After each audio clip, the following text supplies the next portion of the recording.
नमस्कार, स्वागत आहे कार्यक्रम टॅरोवाणीमध्ये.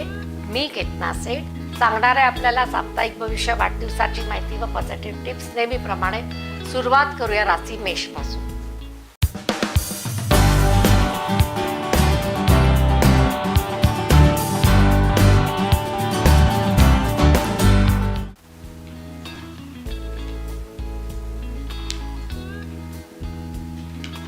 मेष राशीला व्हील ऑफ फॉर्च्यून कार्ड असं म्हणत आहे की जिथे प्रयत्न कमी पडायला लागलेला आहे तिथे फोकस करा. कोणाची मदत पाहिजे असेल तर मदत घ्या. कामाचे अडथळे वाढलेले दिसत आहे. कुठेतरी प्लान चुकीचं चालू आहे आणि असं वाटते की कामामध्ये गती येण्याचा ऐवजी संथपणा आलेला आहे. कुठे ना कुठे आजारपण, त्रासदायक आठवडा किंवा निगेटिव्हिटीचा तुमच्यामध्ये वावर झालेला आहे. असं काही आलं असेल किंवा तुम्हाला जाणवत असेल तर या आठवड्यामध्ये तुम्हाला तुमच्या बॉडीला क्लिअर करायची फार गरज आहे. मेडिटेशन करा किंवा काही धार्मिक ग्रंथ वाचन चालू करा. तर त्याच्यामध्ये तुम्हाला जे काही डिले विल इम्प्रूव्ह नेसेसरी काम म्हणतात ते हळूहळू सुरळीत होणार आहे. दुसरी गोष्ट, गरोदर स्त्रियांना थोडासा काळजीचा आठवडा आहे. या आठवड्यामध्ये तुम्हाला त्रास होऊ शकतो, थोडासा डिलेव्हरीला प्रॉब्लेम येऊ शकतो किंवा तुम्हाला धावपळमध्ये काही ना काही डिसिजन घ्यावे लागणार आहे. म्हणजे आपण स्वस्थ राहणं, आपलं बाळ स्वस्थ याची प्रेयर करणं आणि धडपड किंवा जास्त मोठं ओझं उचलू नका. मेष राशीला या सूचना आहे. या आठवड्यामध्ये त्याचं पालन केलं तर नुकसान होणार नाही आहे. वृषभ राशी.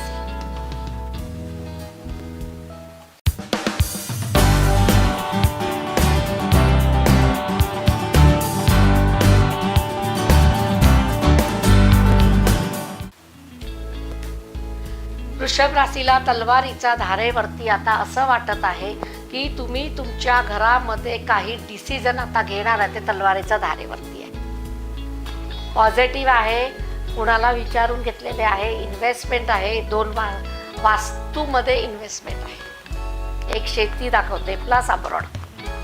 काही मुलांना विदेशी जायची गडबड आहे. शिक्षणासाठी, करिअरसाठी किंवा जॉब आला असेल तर, ऑफर आली असेल तर. आणि काही लोकांना विदेशी पार्टनर या आठवड्यामध्ये सापडत आहे. सगळं चांगलं आहे, सगळं शुभ आहे. माइंडची स्थिती सुट ठेवा. प्रत्येक गोष्टीमध्ये खोड काढायची, प्रत्येक गोष्टीमध्ये नाचा पाडा म्हणायचा. पहिला निगेटिव्ह पार्ट बघायचा, नंतर पॉझिटिव्ह थिंक करायचं. ही जर तुमच्यामध्ये कुतर्क करण्याची सवय असेल तर या आठवड्याला बाजूला करा. वेळ चांगली आलेली आहे, त्याचा फायदा चांगला घ्या. मिथुन राशी.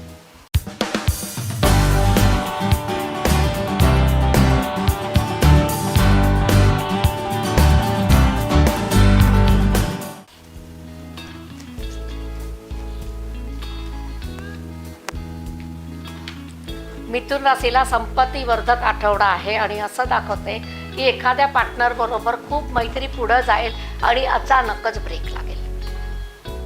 म्हणजे तुम्ही कुणावर अति विश्वास, अति प्रेम, लगेच हळवे होऊन सगळं सांगून टाकता. ती जर सवय असेल तर बंद करा. इथं मेसेज टू शेअर कार्ड आहे. असं सांगते की तुमच्या गुप्त गोष्टी, सुप्त गोष्टी आणि इन्व्हेस्टमेंट, पैसा क्लास 1 आहे का क्लास 2 आहे, हे जे तुमचं स्टेटस आहे सगळ्याला दाखवू नका. लगेच आउट होतंय आणि तिथनं नेगेटिव्हिटी येते. आणि जे कोण तुमच्याबरोबर आता जुळणार आहे, एंडिंग ऑफ द रिलेशनसाठी जुळणार आहे. म्हणजे स्वार्थबुद्धीनं जर तुमच्या अवतीभोवती कोण वावरत असेल, मुलगा मुलगी, कझिन्स असणार किंवा नोकर चाकर असणार, तर त्याला या आठवड्यामध्ये थोडासा लाभ ठेवानी ओळखायला शिका. कर्क राशी.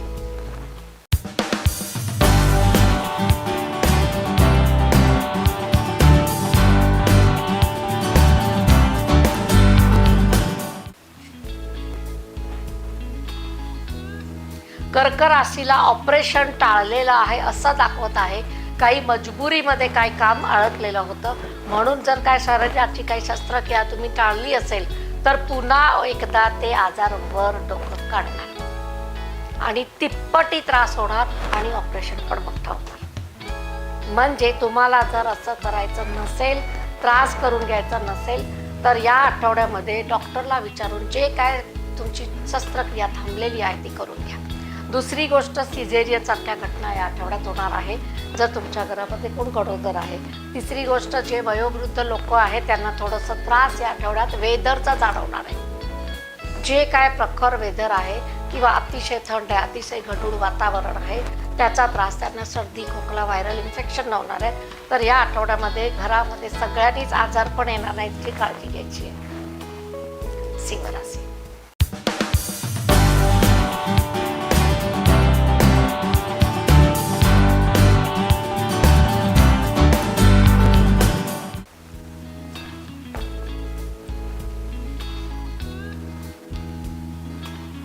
सिंह राशीला डेव्हिल कार्ड आलेला आहे. आता हे डेव्हिल कार्ड त्याच्यासाठी आहे आणि मून कार्ड पण आलेलं आहे. अरे रे रे, तिन्ही कार्ड तुम्हाला एखाद्या व्यक्तीने फसवणूक करण्याचा आलेला आहे.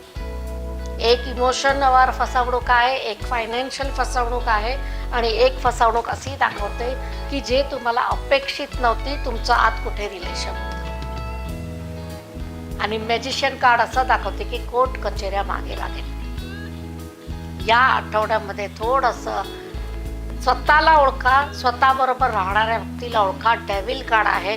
कुठं ना कुठं तुम्हाला कोर्ट कचेरीचा सामना करावाच लागणार आहे.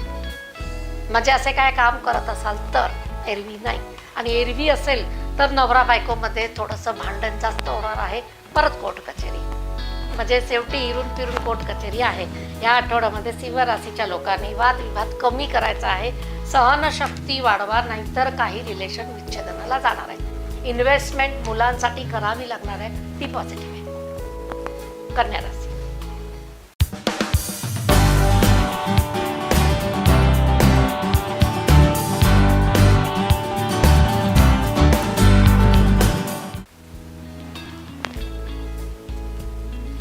कन्या राशीला असं दाखवते की जे काय स्वप्न बघितलेलं गाडीसाठी, वाहनसाठी, तर ते अचानक ब्रेक करावं लागणार आहे. समजा तुम्ही नवीन वाहन घेतलंच तर त्याला ॲक्सिडेंटचा मोठा योग आहे. त्यामुळे या आठवड्यामध्ये वाहन खरेदी करू नका. इन्व्हेस्टमेंट करायची असेल तर त्या कंपनीच्या शेअर्समध्ये तुम्ही करू शकता. परंतु इथं तुम्हाला आता वाहन दुर्घटना दाखवते. हे वाहन दुर्घटनाचं कार्ड आहे. हे कार्ड आहे ते वाहन किंवा घर बदलीचं आहे. दोन्ही असं दाखवते की लांबचा प्रवास धोक्याचा आहे. त्यामुळे तुम्हाला थोडंसं या आठवड्यामध्ये स्वतःच्या वरती आणि लक्ष केंद्रित करायचं आहे की कुठे मला त्रास होणार नाही आणि माझी चुकीची इन्व्हेस्टमेंट होणार नाही. महत्त्वाचं म्हणजे तुमची गाडी नवीन असेल, 2 व्हीलर किंवा 4 व्हीलर, रिक्षा असेल, टेम्पो असेल, अनओळखी व्यक्तीच्या हातामध्ये द्यायचा नाही आहे. रात्रीचा प्रवास करायचा नाही आहे. तुला राशी.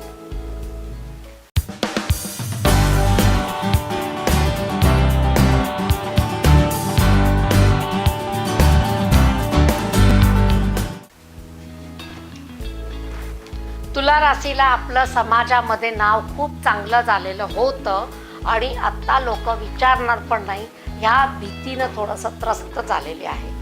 अशी काही घटना तुमच्याबरोबर घडलेली आहे की ज्याच्यामुळे तुमचं मन तुटलेलं आहे आणि खिन्न झालेलं आहे. त्यामुळे तुम्हाला एकच सांगते, वेळ आहे, निघून जाईल. वेळ आली तशी निघून पण जाईल. या आठवड्यापासून नवीन सुरुवात, नवीन लोकांची मैत्री, नवीन कामाची सुरुवात करायची. पाठीमागचा इतिहास जे झाला त्याला विसरून जावा, कारण विसरण्याचा पलीकडे काय रस्ता पण नाही आहे. तुमच्या घरामध्ये काही लोकांना सर्जरी अचानक येणार आहे, दाताची, डोळ्याची आणि डोक्याची. तर तुम्हाला असे काही जाणवत असेल सिम्पटम्स फॅमिलीमध्ये, तर तुम्हाला थोडंसं सजाग राहण्याची इच्छा होणार आणि सजाग राहिला तर चांगलं होणार. वाहन चालवताना दुरुस्ती पण निघेल. पावसाळा लागलेला आहे, तुम्हाला वाहन दुरुस्त करूनच निघायचं आहे. हेल्मेट कंपल्सरी आहे. वृश्चिक राशी.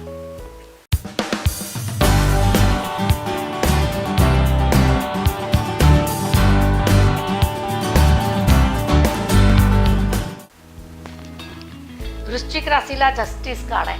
तुम्हाला तुमचं जुनं येणं वसूल होणार आहे. काही ना काही तत्व तुम्हाला त्रास देत होते, तुमच्या पैशावरती नजर ठेवून होते आणि तुमचे पैसे गहाळ केलेले, तर तुम्हाला त्यांच्याकडनं थोडीशी कारवाई करून पैसे येताना दिसत आहे.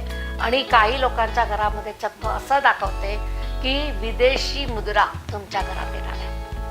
असा काही बिझनेस असेल, काही लोकांच्याकडनं येणं असेल, काही इन्व्हेस्टमेंट असेल किंवा ऑफर असेल आणि ऑर्डर तर आहे, असं जे काय घटना आहे त्या लोकांना विदेशी इन्कम, कामामध्ये प्लॅनिंग केलं तर सक्सेस आणि रिलेशनशिपमध्ये थोडासा खट्टेमिठेपणा या आठवड्यात राहणार आहे. स्त्रियांचे थोडे नखरे वाढणार आहे, पुरुषांनी सहन करायची वेळ आहे. धनु राशी.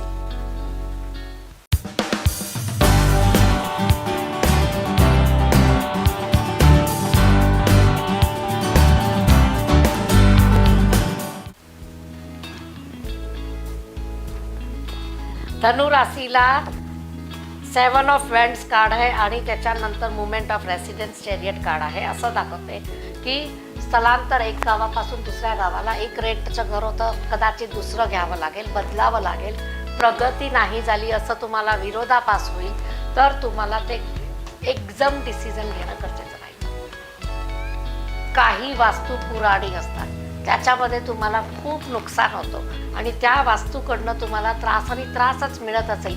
कितीही कष्टानं तुम्ही बनवलेली असेल, परंतु ती तुम्हाला सूट होत नसेल तर तुम्हाला त्याचा त्याग करावा लागतो. किती वर्ष आणि किती दिवस आपण नुकसान सहन करणार आहे. एक पॉझिटिव्ह निर्णय इथं घेताना दिसत आहे. सेल्फ डिसिप्लिनची खूप गरज आहे. हे मुलामुलींसाठी आहे की ज्या लोकांना आता कंटाळा आलाय, 11-12 वाजता उठायचं आहे, लवकर उठणं होत नाही आहे, आळसपणा भरलेला आहे, रात्री खूप उशिरा झोपायची सवय आहे, बाहेर हिंडाय फिरायची सवय आहे, कंट्रोलमध्ये या, पोटामध्ये त्रास चालू झालेला आहे. मकर राशी.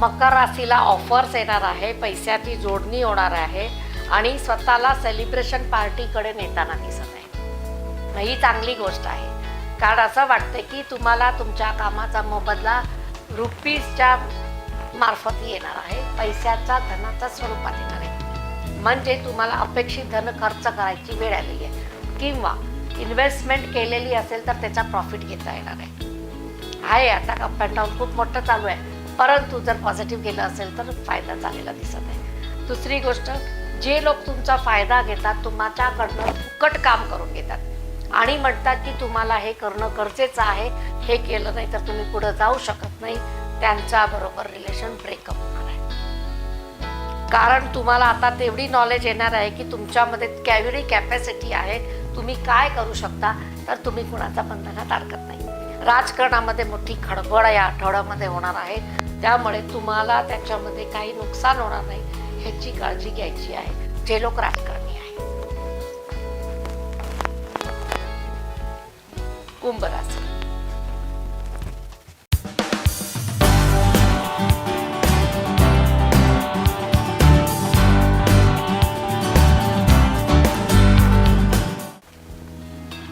कुंभ राशीला बँकेचे व्यवहार बिघडलेले दिसत आहे. असं दाखवते काही तुम्हाला बँकेकडनं हप्ता वसुली किंवा कर्ज वसूल किंवा तुमचे काही शुल्लक रक्कम राहिलेली असेल आणि देण्यामध्ये विलंब करत असेल तर थोडासा त्रास तिथं होताना दिसत आहे. मग कर्मचारी बरोबर भांडण होणे, आर्ग्युमेंट्स होणे, काही असं काय सोशल मीडिया नेटवर्कवरती तुम्हाला थोडासा त्रास होण्याची शक्यता आहे. या आठवड्यामध्ये सूर्य उपासना गरजेची राहील, केलीच पाहिजे, तर तुम्हाला कुठं ना कुठं बदनामीचा जो योग झाला आहे त्याला आपण थोडंसं तीव्रता कमी करू शकतो.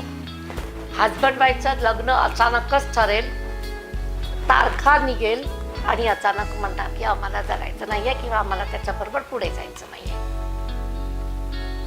मेंटली पीस असेल, त्या दोघांचं काउन्सिलिंग झालं असेल, त्याच वेळी लग्न ठरवा. आत्ता लग्न करायचं अगोदर काउन्सिलिंग फार गरजेचं आहे, कारण कुठली जबाबदारी घ्यायची ही माहीतच नाही आहे. नुसतं घर बदलणं म्हणून लग्न नाही आहे. या आठवड्यामध्ये तसा घटना कुंभ राशीच्या बरोबर होऊ शकतात. थोडंसं त्याच्यावरती प्रकाश करा. मीन राशी.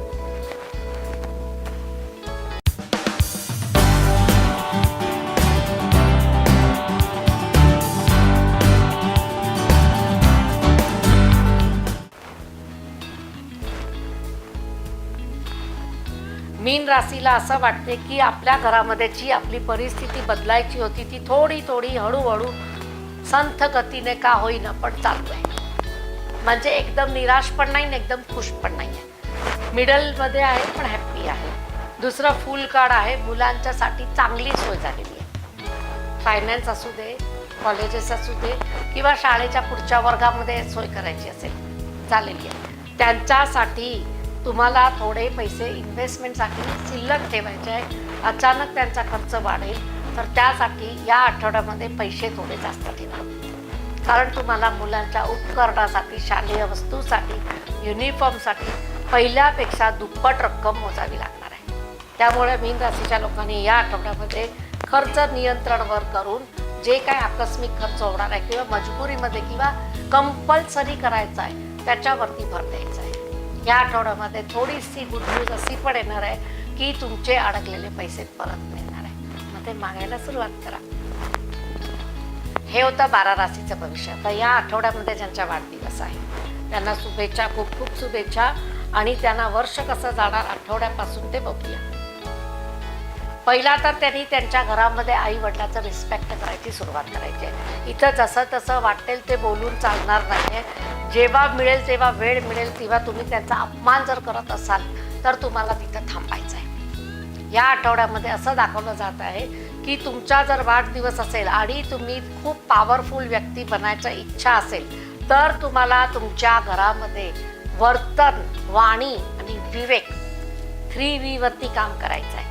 आणि ते जर तुमच्यामध्ये आलं तर तुमच्या पॉझिटिव्ह व्हायब्रेशनमध्ये बदल होणार आहे. दुसरी गोष्ट, पैशाची कमतरता वर्षभरामध्ये राहील. थोडासा ग्राफ अप अँड डाऊन राहील. मनी रिस्ट्रिक्शन कार्ड आहे, खर्चावरती नियंत्रण गरजेचं राहील. एक्झाममध्ये अव्वल नंबर येऊ शकता. पॉझिटिव्ह आहे, मेहनत जास्त, रिझल्ट पॉझिटिव्ह आणि टक्केवारी पण जास्त येणार. ज्यांची जशी एक्झाम, वर्षभराची तयारी, पूर्ण तयारी करा.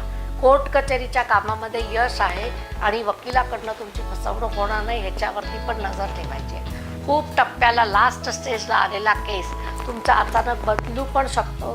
त्यामुळे तुम्हाला पूर्णतः सजाग होऊन त्याच्यावरती डिस्कशन करायचं आहे. हनुमान चालीसा, रामरक्षा स्तोत्र आपल्या वाढदिवसाच्या दिवसापासून 12ही महिने करायचं आहे. तडजोड करण्यापेक्षा देवाच्या शरणाला गेला तर देव तुम्हाला तडजोड करायला लावतच नाही.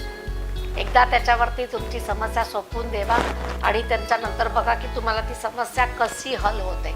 पण श्रद्धा पाहिजे. आता बघूया आपण पॉझिटिव्ह टिप्स. तर आता जे पौर्णिमा येणार आहे तर आपल्याला पौर्णिमेचे काय उपाय करतो आपण? वटपौर्णिमा करतो, नवऱ्यासाठी करतो की आपल्या घरामध्ये सुख शांती समृद्धी राहू दे आणि आपल्या नवऱ्याचं आयुष्य वाढू दे. पण खाली हे प्रक्रिया करून नवऱ्याचं आयुष्य वाढतं का? सकाळी भांडण, दुपारी दोरा बांधायचा आणि तिसऱ्या दिवशी परत भांडण, हे जर प्रक्रिया तुमच्या घरामध्ये दिनचर्चामध्ये असेल तर तुमच्या घरामध्ये कुठलेही सण तुम्ही जर साजरे केला, कुठलीही विधी पूर्णतः केला, त्याचा रिझल्ट प्राप्त होत नाही. आणि पहिली गोष्ट, हे सण यायच्या अगोदर तुमच्या घराची स्थिती, तुमच्या दोघांच्या हजबंड वाईफची मनाची स्थिती जर पॉझिटिव्ह असेल, प्रेमळ असेल, एकामेकाला रिस्पेक्ट देत असणार तरच ती पौर्णिमा तुमची साजरी होते. नैवेद्य दाखवा, जे काय क्रिया करायची करा, जे पारंपरिक रूल्स आहेत त्याला फोडायचे नाही आहे. परंतु सोचमध्ये जर नेगेटिव्ह असेल आणि नुसतं परिक्रमा केल्या, नवीन साडी घालून, त्याचा काही उपयोग नाही आहे. हे कडू आहे पण सत्य आहे. किती जोडप्यांना मी बघितलेलं आहे, इतके पूजापाठ करतात, इतकं देवदेव करतात, एकत्रच मंदिरला जातात आणि डिवोर्सपर्यंत त्यांची चर्चा आहे. तर ते कुठं चुकतात? लोकांना दाखवायसाठी त्यांनी प्रेम दाखवतात, आतमध्ये खोकला शून्य आहे. मग हे जर आपल्या फॅमिलीमध्ये असेल, आपल्या रिलेशनमध्ये असेल, आपली पुढची पिढीला जर संस्कार द्यायचे असेल तर आपला हजबंड वाईफचे रिलेशन पहिला गोड करा. पौर्णिमा दरवेळी येते, दर महिन्याला एक पौर्णिमा येते. प्रत्येक पौर्णिमेचं काही ना काही विशिष्ट आहे. आणि त्याच्यामध्ये कुठला ना कुठला देवाची कुठला नैवेद्य कुठला त्योहार येतच असतो. पण आपल्या घरात फुल मूनची जर एनर्जी पाहिजे असेल, पॉझिटिव्ह शीतळता पाहिजे असेल, तर त्या कपलनी चंद्राच्या रोशनीमध्ये भर पौर्णिमेला बसायला चालू करा. जिथं वेळ मिळेल थोडंसं चंद्राची रोशनीमध्ये कपलनी बसायला सुरुवात करा. तिथं बसून चंद्राला बघून ओम नमः शिवाय, ओम चंद्राय नमः, किंवा तुम्हाला आवडता देवाचं नाव घेऊन, पण ओम नमः शिवाय जास्तीत जास्त पॉझिटिव्ह आहे, कारण ते चंद्र महादेवाच्या ह्याच्यावरतीच बसलेला आहे. त्यामुळं तुमचे रिलेशन चांगले होणार. दूधमध्ये पोहे, साखर, वेलदोडा हे सगळं घालून दूध पोहे प्रत्येक पौर्णिमेला तुम्ही खायला सुरुवात करा. गुरुच्या चरणी पौर्णिमेच्या दिवशी जवळ असेल, मंदिरचे पुजारी जवळ असेल तर त्यांना शिधा भरा. त्याच्यामध्ये दूध, साखर, तूप आणि वेलची अवश्य द्या. तर त्याच्यामुळे तुमच्या आयुष्यामध्ये पण गोडवा येतो. शिवलिंगवरती अभिषेक पण दूध, साखर, पंचामृतनं करा, एलचीच्या दुधानं करा, केसरच्या दुधानं करा, तर त्यावेळी पण तुम्हाला पॉझिटिव्ह रिलेशन मिळतात. पौर्णिमेचा दिवस असा असतो की ज्यामुळे मूल आपल्या धरतीच्या जवळ जास्त असल्यामुळं त्याची एनर्जीची फ्रिक्वेन्सी आपल्याकडे येण्याची जास्त असते. पण तुम्ही जेव्हा रिसिव्हिंग असणार तेव्हा काळे कपडे त्या दिवशी घालायचे नाही. जास्त साज शृंगार त्या दिवशी करायचा नाही. आपली स्किन, आपलं जे काय ओरा आहे त्याला टोटली क्लिअर ठेवायचा. एकदम साधा आणि सिंपल, निर्मळ, स्वच्छ white colour, light colour, pink colour असे कपडे घाला की ज्याच्यामुळे एनर्जी आली तर आपल्या बॉडीमध्ये परावर्तित होऊ दे.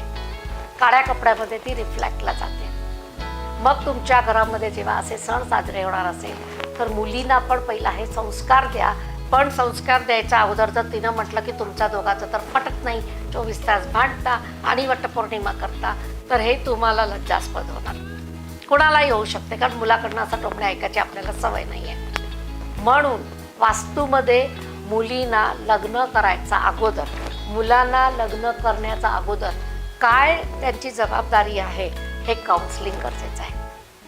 घर बदलून नुसतं एका घरातनं दुसऱ्या घरातनं 2-5 लाख, 20-25 लाख, 1 कोटीचा धुमाडा करून एका घरातनं दुसऱ्या घरात परिवर्तन केलं तर त्याला लग्न म्हणत नाही. तिथं जाऊन मुलगी 4 दिवसात, 8 दिवसात, 4 महिन्यात परत जर आली, सगळं शून्य. आणि पहिली जबाबदारी मुलगीचीच आहे, कारण मुलगीच लग्न करून जाते, मुलगा कधी लग्न करून जात नाही, तो आणतो. मग मुलगीला सहनशक्ती जेव्हा वाढेल तेव्हा ती घरामध्ये स्थिर होणार. हे कर्तव्य आई वडिलांचं आणि फॅमिलीचं आहे. पैशानं सगळं विकत घेता येत नाही. खुशी विकत घेता येते का? बघा, सगळं येते तुम्हाला पैशानं विकत घेता, परंतु खुशी, झोप आणि भूक तिन्ही वस्तू घेता येत नाही. तुमच्याकडे 1 कोटीचा पलंग असेल, सोन्याचा पलंग असेल, पण झोप कुठून आणणार? तुम्हाला 56 भोग समोर ठेवलेले आहे, खूप स्वादिष्ट व्यंजन तुमच्या समोर आहे आणि तुम्हाला डायबिटीज आहे, खाऊ शकणार? आजार आहे, कॉन्स्टिपेशन आहे, पचणार नाही, खाऊ शकणार? तसंच खुशीचं आहे. सोर्स खूप आहे, माध्यम खूप आहे, माणसं खूप आहे. कुणाकडनं खुशी घ्यायची आणि पचवायची हे आपल्यावर आहे. द्यायला पण तसंच बघा की कोण पात्र आहे आपली खुशीचा. सगळीकडे खुशी वाटत फिरू नका. मग या आठवड्यापासून मुलींना आणि मुलांना शिक्षण द्या. थोडंसं समाजामध्ये कसं वावरायचं, सण कसे साजरे करायचे, काय विधिविधान आहे हे जर आईनी समजावून सांगितलं तर पुढची पिढी चांगली तयार होणार. नाही तर हल्लीच्या पिढीला देव, दर्शन, पूजा, उपासना, मंत्र जपकडे कल नाही आहे.